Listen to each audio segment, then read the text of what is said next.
오늘 본문은 귀향자들의 명단을 아주 길게 기록하고 있습니다.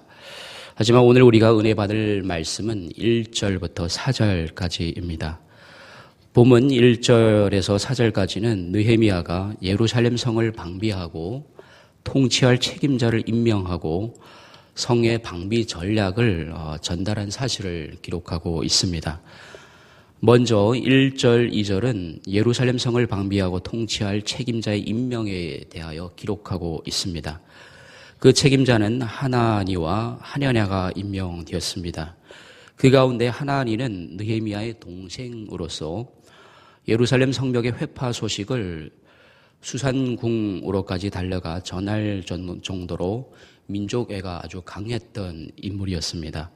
또한 하나냐는 성체를 지키던 수장으로서 충성되고 하나님을 경외하는 것이 그 누구보다 뛰어난 인물이었습니다. 한편 느헤미야는 이들과 함께 문지기와 노래하는 자들과 레위 사람들도 세웠습니다. 이는 예루살렘 성을 지키는 일이 곧 하나님을 섬기는 일임을 우리에게 보여주고 있는 것이죠. 다음으로 3절, 4절은 성의 방비 전략에 대하여 이제 기록하고 있습니다. 본문을 보면 느헤미야는 해가 뜨기 전에는 성문을 열지 말고 해가 지기 전에 성문을 닫도록 지시하고 있습니다.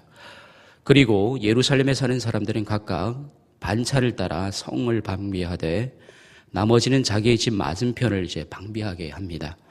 이는 성 안에 사는 사람들이 적어서 성과 가옥을 함께 방비하기 위한 그런 전략이었습니다. 본문 1절에 보면 느헤미야는 예루살렘 성이 중건되자 문짝을 달고 문지기와 노래하는 자들과 레위인들을 세웠다고 기록하고 있습니다. 즉 오늘날로 말하면 예루살렘 성을 지킬 직분자들을 지금 세운 것입니다. 이처럼 느헤미야가 예루살렘 성을 방비할 직분자들을 세운 것은 이제 마땅한 조치였죠. 비록 성이 중건되었다고는 하지만 그렇다고 대적들의 위협에서 아직 벗어난 것은 아니었습니다. 대적들은 틈만 보이면 언제든지 성 안으로 쳐들어와서 그 자신들의 야심을 채울 기회를 노리고 있었던 것입니다. 따라서 느헤미야는 성이 중건되었다고 방심하는 대신 레위인 문지기들을 세워서 성을 방비하게 했던 것입니다. 사실 레위인 문지기들의 원래 직무는 성전의 문들이나 성전 곳간의 문들을 지키는 직분이었습니다. 이러한 사람들에게 성벽 파수를 맡긴 것은 성벽 문의 파수가 성전 문의 파수와 직결되기 때문이었던 것이죠. 성벽문이 이제 파괴되면 성전은 곧 파괴되기 때문이었습니다. 느헤미야에게 있어서 예루살렘 성벽 중건은 하나님 백성의 거룩함을 지키는 것과 마찬가지였습니다. 따라서 그는 성전의 거룩함을 지키는 성전 문지기의 직무를 맡았던 레위인들을 예루살렘 성문의 문지기로 이제 삼았던 것입니다. 여러분, 레위인들은 오늘날로 말하면 우리 교회의 항존직에 해당한다고 볼 수가 있죠. 따라서 교회의 직분자들은 교회를 수호하도록 세우심을 이제 받았다는 것이죠. 여러분, 이 땅에 교회가 세워질 때 그 마귀로부터 얼마나 많은 방해를 받았습니까? 요즘도 마찬가지죠.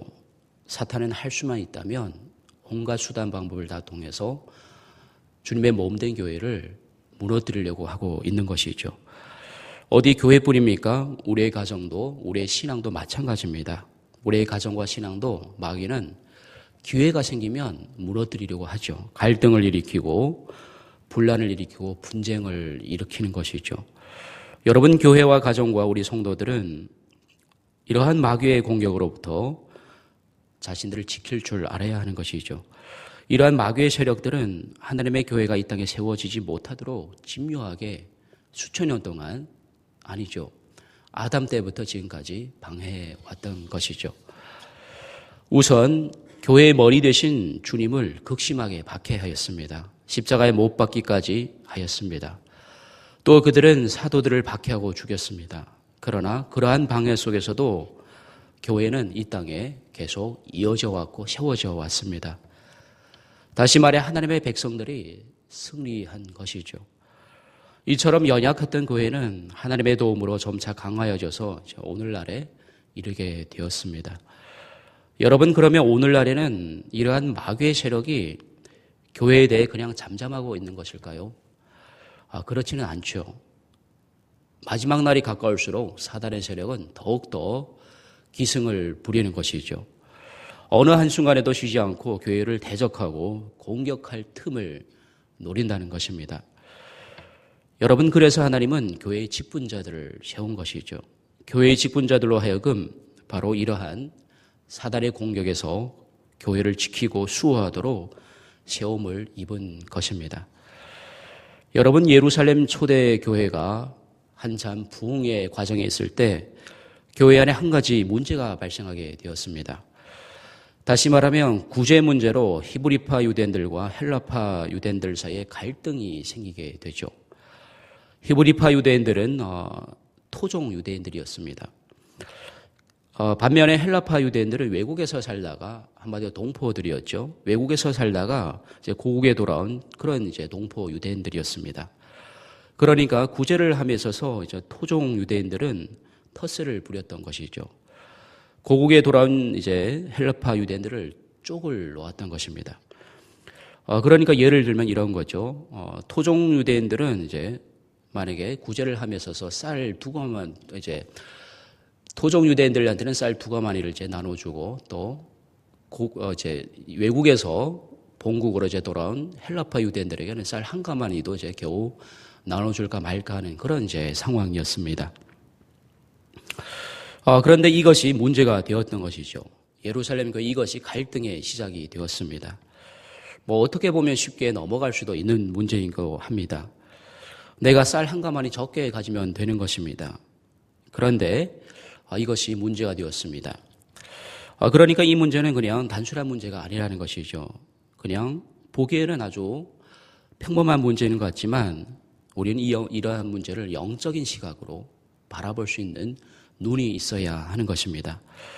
여기에는 성도들 간의 갈등을 조장하여 교회를 무너뜨리려는 그런 배후에는 사단의 교묘한 그런 역할이 있었다는 것이죠. 오늘날도 마찬가지입니다. 이제 사탄은 비본질적인 문제를 가지고 이제 성도들 간의 그 화합을 깨뜨립니다. 서로 더욱 겸손히 섬기고 양보하고 헌신해야 할 텐데 사단은 그것을 가장 싫어하는 것이죠. 성도의 마음에 미움을 일으키고 다툼을 일으키고 또 시기를 일으키고 질투를 일으키고 분노를 일으켜서 성도끼리 서로 대적하고 공격하고 또 수군수군하게 만드는 것이죠. 그래서 궁극적으로는 교회의 분열을 일으키는 것입니다. 교회의 성장을 가로막게 되는 것이죠. 그래서 여러분, 성도들은 더욱이 직분자들은 이러한 마귀의 속임에 넘어가지 말아야 하는 것이죠. 깨어 있어야 한다는 말씀입니다. 깨어있지 않고 한눈 파는 순간 어느새 나도 모르게 사단의 속임수에 놀아나게 되는 것이죠. 다시 말해서 육신에 져서 육신의 노래가 되는 것입니다. 성령의 이끌림을 받아야 할 텐데 그래서 아름다운 도구로 사용되어야 할 텐데 사단의 도구로 사용될 가능성이 많다는 것이죠. 그럴 때 교회도 가정도 하나님의 뜻을 이루며 하나님의 이름을 높이며 살아가야 할 텐데 그러지 못한다는 것이죠. 여러분, 그러면 초대 예루살렘 교회는 이 문제를 어떻게 해결합니까? 예루살렘 교회는 이 문제를 해결을 하기 위해서 집사를 세우게 됩니다. 즉 교회를 사단의 역사로부터 보호하기 위해서 일꾼을 세웠던 것이죠. 그런데 그들이 세운 일꾼의 특징이 있습니다. 그 특징이 무엇입니까? 성령과 지혜가 충만한 것입니다. 이들은 교회에든 가정에든 사회에든 가는 곳마다 칭찬을 듣는 그런 이제 사람들이었습니다. 여러분, 이러한 일꾼을 세우니 마귀가 벌벌 떨지 않을 수 없지 않았겠습니까? 여러분, 이와 같이 오늘날 교회의 직분자들은 모두 하나님의 교회와 가정과 세상을 지키도록 직분을 받았다는 것이죠. 그러므로 직분자 된 저와 여러분은 이제 어떻게 해야 하겠습니까? 간단하죠. 받은 바 직분대로 자기의 자리에서 자기의 소임을 다함으로 마귀의 세력으로부터 교회와 가정과 세상을 지켜내야 하는 것이죠. 여러분, 만일 직분자가 자기의 소임을 다하지 못한다면 그 자리는 그만큼 사단이 침투하게 되는 것이죠. 여러분 그렇게 되면 억울하지 않겠습니까? 분하지 않겠습니까? 부끄럽지 않겠습니까? 왜 그럴까요? 하나님이 독생자 예수님의 피로 우리 교회를 사시고 우리에게 그 귀한 직분을 주셨기 때문인 것이죠. 우리가 직분자로서 자기의 소임을 다하지 못하면 그만큼 부끄러운 일이 더 어디에 있겠습니까? 장차 하나님 앞에 갔을 때 무슨 면목으로 하나님을 대면하겠습니까? 그러므로 사랑하는 성도 여러분, 존경하는 직분자 여러분, 마음의 분노와 질투와 시기와 미움을 다 내버리고 오직 성령과 지혜가 충만하여 무사람들에게 칭찬듣는 사람들이 되기를 바랍니다. 그리고 무엇보다 자기가 맡은 직분을 귀하게 여기시기 바랍니다. 왜냐하면 그 직분은 단순한 직분이 아닙니다. 하나님께서 하나밖에 없는 그 아들을 통해서 그분의 피와 사신 그런 직분이라는 것이죠. 이처럼 귀하디 귀한 직분을 받고서 사단의 하수인으로 살아간다면 얼마나 슬프고 부끄러운 일이겠습니까? 그리고 무엇보다 성도이든 직분자이든 맡은 바 자리에서 자기의 소임을 다하시기 바랍니다. 그러려면 오직 말씀과 기도의 방법밖에 없죠. 말씀에 집중하고 기도에 집중할 때 성령 충만하게 되고 지혜 충만하게 되는 것이죠. 그래서 디모데전서 6장 11절과 12절에서 바울은 이렇게 우리에게 명령합니다. 오직 너 하나님의 사람아 이것들을 피하고 이것들이 무엇입니까? 그것은 곧 분냄과 당진 것과 속이는 것과 시기와 질투와 중상모략과 형제 사이를 이간하는 것입니다. 이것들을 피하라고 바울은 우리에게 명령하고 있습니다.